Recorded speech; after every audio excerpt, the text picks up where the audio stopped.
अस्सलामु अलैकुम रहमतुल्लाह बिस्मिल्लाह अल्हम्दुलिल्लाह वहदा वस्सलातु वस्सलामु अला मन ला नबिय्य बअदा अम्मा बाद फ़अऊज़ु बिल्लाहि स्समीइल अलीम मिनश शैतानिर रजीम बिस्मिल्लाहिर रहमानिर रहीम या अय्युहल्लज़ीना आमनू अतीउल्लाह व अतीउर रसूल व उलिल अम्रि मिनकुम। अल्लाह ताला की इस ख़ास हुक्म से, अल्लाह ताला के इस ख़ास हुक्म मुबारक से मैंने आगाज़ किया इस गुफ्तगू का, क्योंकि जो सवाल है इट इन्वॉल्व्स उलिल अम्र। उलिल अम्र कौन है उस पर हम आगे बात करते हैं। सवाल है जी सरोगेसी का। इसका मैंने इशारा दिया था अपनी उस IVF के ऊपर जो वीडियो है, लंबी वीडियोस के ऊपर।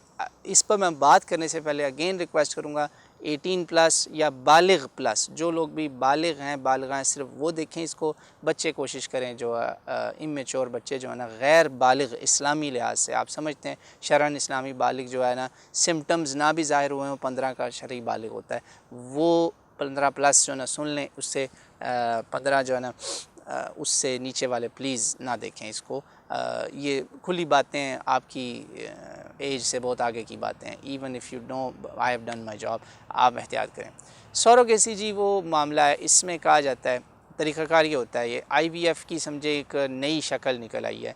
इसमें क्या हो रहा है कि बजाय इसके कि एक लैब में टेस्ट ट्यूब बेबी वाला काम हो कि फ़र्टिलाइजेशन करवाई जाए, ऑलरेडी एक फ़र्टिलाइज्ड ख़ातून जो हो सकता है उसको औलाद होने वाली हो, वो इस काबिल हो के बच्चे पैदा कर सकती है, या वो ऑलरेडी माँ हो, उसको हायर किया जाता है, उसको बाज़ दफ़ा पैसे दिए जाते हैं, लाखों करोड़ों में सौदा होता है।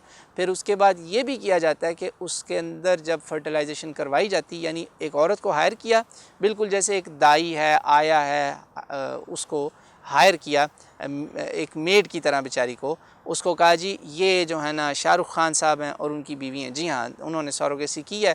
और इस पर हमारे पास यहाँ यूनिवर्सिटी में अमेरिका में डिस्कस हुआ है।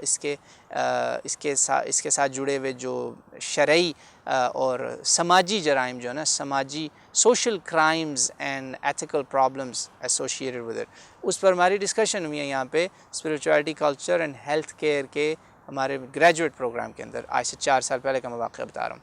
तो वो उसको जनाब आके कहते हैं जी हम आपको इतना पैसा देंगे और हम जेंडर भी पहले टेस्ट करवाएंगे। अब अंदाज़ा करें वहाँ पे क्या होता है कि बहुत सारे ये अमीर कबीर लोग जो हैं वो जेंडर टेस्टिंग करते हैं। मैं ये नहीं कह रहा कि उन्होंने इस मकसद के लिए की, by the way he was under a lot of heat about this. Gender testing करते हैं जो कि सब कॉन्टिनेंट में, ख़ास तौर से इंडिया में बैन है, क्योंकि बच्चे मर्डर हो रहे हैं, ठीक है, कत्ल हो रहे हैं बेटियों के, आज भी ज़माना जाहिलियत की तरह। तो वो देखते हैं जल्दी अर्ली टेस्टिंग करवाते हैं कि ओहो इसको अबॉर्शन करा दो, सरोगेसी अबॉर्ट कर दो। यानी माँ जो बेचारी हायर की गई थी, किराए की माँ, जिसको सरोगेट मदर, ये बड़ा फैंसी इन्होंने इंग्लिश का लफ्ज़ निकाला है ताकि इस जुर्म पर पर्दा डाला जाए।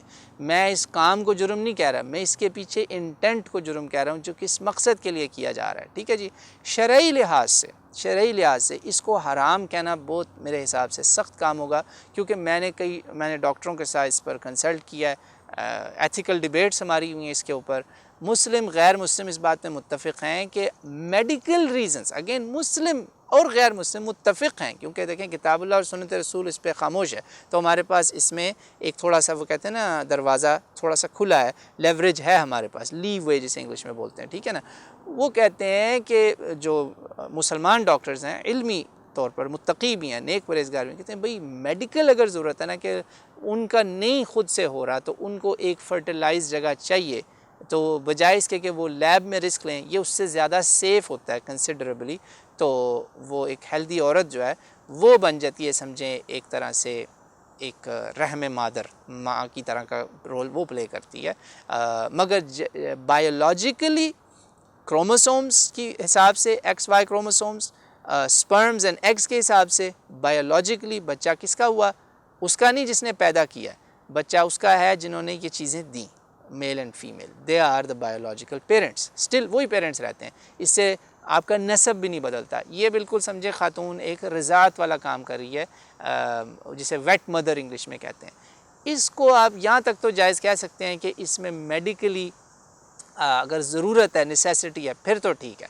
मगर यहाँ पे प्रॉब्लम कुछ और है। ख़वातीन और मर्द हज़रात, कभी मर्द कहता है मैं नहीं चाहता मेरी बीवी जो है वो बच्चे पैदा करे और बूढ़ी अम्मा लगने लगे, ये भी एक घटिया सोच का नतीजा है। ये फ़िल्में देख देख के इनका बेड़ा गर्क हो चुका है, और ये लोग अपनी बीवियों को ना एक शो पीस और एक वो चीज़ देखना चाहते हैं जो टीवी में हज़ारों मन के मेकअप और पेंट के बाद तैयार होकर आती है, वो समझते हैं वही है हमारी बीवी, उस एंगल से अपनी बीवी को देख रहे हैं। शराफत और हया जो है ना वो आजकल नापैद होती जा रही। कुछ मर्दों का इसमें किरदार है, कुछ ख़वातीन का जो स्टैंड ले लेती हैं, और ये सारा झगड़ा अमीर कबीर जगहों पर ही है, पैसे वाले लोगों में, कि नहीं जी I don't want a baby तो कहते हैं अडॉप्ट करें, no I want my own, तो ठीक है जी सरोगेसी कर लो, हायर कर लो किसी औरत को।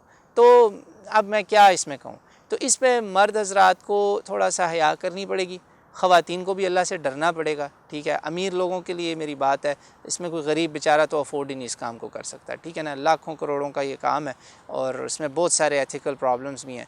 तो आई डोंट नो मेरी ये बात अमीर लोग सुनेंगे या नहीं, या वेल ऑफ टू डू जो लोग होते हैं, क्या मैं कहूँ उनको, वो कहेंगे लो जी अब पता नहीं किधर से मौलवी उठ के आ गया। आपकी इतला के लिए अर्ज़ है, मैं मौलवी बनने से पहले अल्हम्दुलिल्लाह इलेक्ट्रिकल इंजीनियर था और अभी भी हूँ, और मज़ीद भी सेकुलर स्टडीज़ भी मैंने की। मैंने सेकुलर और मेडिकल और रिलीजियस तीनों एंगल से इन चीज़ों को स्टडी करके मैं आपको इसके ऊपर ओपिनियन दे रहा हूँ कि डोंट गो दैट राउट। इसमें सबसे बड़ा मसला ये है, जो माँ अपने बच्चे के साथ बॉन्डिंग नहीं कर सकी ना, वो जो माँ के पेट में बच्चा पलता है, रहमे मादर जिसे कहते हैं, in the womb of mother, वो बॉन्डिंग दुनिया की कोई चीज़ और नहीं दे सकती। ये अल्लाह ताला ने एक निज़ाम रखा हुआ है, अल्लाह ताला ने आपको इस काम के लिए चुन लिया था। आप इसको अब समझती हैं कि ये घटिया काम है, आप बच्चे पैदा करने वाली मशीन नहीं बनना चाहती। Nobody is telling you that. ये एक आवारा बदचलन लोगों ने ये एक लफ्ज़ मशहूर कर दिया है और औरतों के ज़हनों को करप्ट कर दिया है। अगर बच्चे पैदा करने वाली मशीन वाला कॉन्सेप्ट होता ना, तो इस वक्त जो फ्यूचर क्वीन ऑफ इंग्लैंड है ना, वो प्रिंस पता नहीं क्या उसका नाम है, प्रिंस विलियम की मेरा ख्याल जो वाइफ है, उसको मेरा ख्याल है पिछले 6 साल में with in gap of less than 2 years 3-4 बच्चे ऑलरेडी उसके हो चुके हैं। कोई जुरत करे ना उसको जाके कहे कि तुम बच्चे पैदा करने वाली मशीन हो, फिर मैं देखूँ आपका क्या हशर वो करती है। आप उससे ज़्यादा अपर क्लास नहीं है, ठीक है ना। और उनके अब दूसरी भी जो है मेरा ख्याल विलियम है या हैरी, छोटा वाला जो है डयाना का छोटा बेटा, उसकी अभी वो आई भी नहीं है, तो मतलब बच्चा आ रहा है, ठीक है जी। No surrogacy nothing. यानी ये क्या बात होगी कि मुसलमान अपना कल्चर छोड़ गए, उसको बैकवर्ड समझ रहे हैं और उसको उल्टी सीधी बातें कर रहे हैं, उनके दिमागों में पता नहीं कहाँ से ये चीज़ें आ रही हैं। और जो गैर मुस्लिम हैं वो प्रोमोट कर रहे हैं बच्चे पैदा करना। आप अंदाज़ा करें, जापान में स्पेशल पैकेट में पैसा आता है। हमारा जो चेयर है, मेरा चेयरमैन ऑफ माई डिपार्टमेंट, सो ख़ुद हमें बताया कि पैकेट पैसों से भरा हुआ आता है अगर आप बच्चे पैदा करते हैं। यूरोप के कई मुल्कों में स्पेशल मैटरनिटी लीव और स्पेशल प्री मैटरनिटी छुट्टी दी जाती है मर्दों को कि जाओ दफ़ा हो, घर जाओ और कोई बच्चे पैदा करो। I mean that's unbelievable. तो वो बच्चे पैदा करने की मशीनों की बात कर रहे हैं। Sir you have no idea as के social scientist to grow a society, in order society to pass on its culture, its tradition, its rituals, its values, its customs, you need minimum 2 to 3 children, minimum 2 to 3 children। तो 3 actually कहते हैं social scientist. तो यहाँ surrogacy अब कितनों को आप higher करेंगे, क्या तक करेंगे, और फिर बॉन्डिंग नहीं होगी तो वो बच्चा आपकी कैसे बड़ा होकर आपसे प्यार करेगा, इज़्ज़त करेगा। वो कुर्बानी जो माँ देती है ना, उसके बाद ही पैरों के नीचे जन्नत मिलती है। तो आई होप कि दिस मैसेज गेट्स अक्रॉस, और अल्लाह ताला ने चाहा तो इससे फ़ायदा होगा।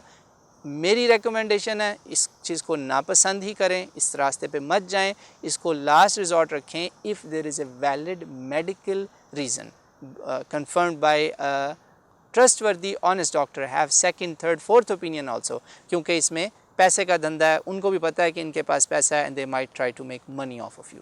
ये भी ज़हन में रखें। और बात याद रखें आखिर में, मर्द हज़रात, जिससे मैंने कुरान की आयत से बात इसलिए शुरू की थी, आप उलिल अम्र हैं, आप अपनी बीवी के कौल व फ़ेल के ज़िम्मेदार होंगे, क्योंकि वो आपकी बीवी है, वो आपके निकाह में है, आपके अक़द में है। जो गैर मुस्लिम है, हमें उनकी कोई परवाह नहीं है, हमें अपनी पहले परवाह करनी है, अपनी पहले इस्लाह करनी है। क़यामत के दिन आपसे सवाल होगा, क्योंकि कुरान ने भी कहा है कि अल्लाह ताला ने कह दिया है कि तुम अपने उलिल अम्र की इताअत करो। तो बहनें जो हैं वो अगर कहती हैं नो मैं नहीं अपने मियाँ की बात मानती, उनसे भी क्वेश्चन होगा।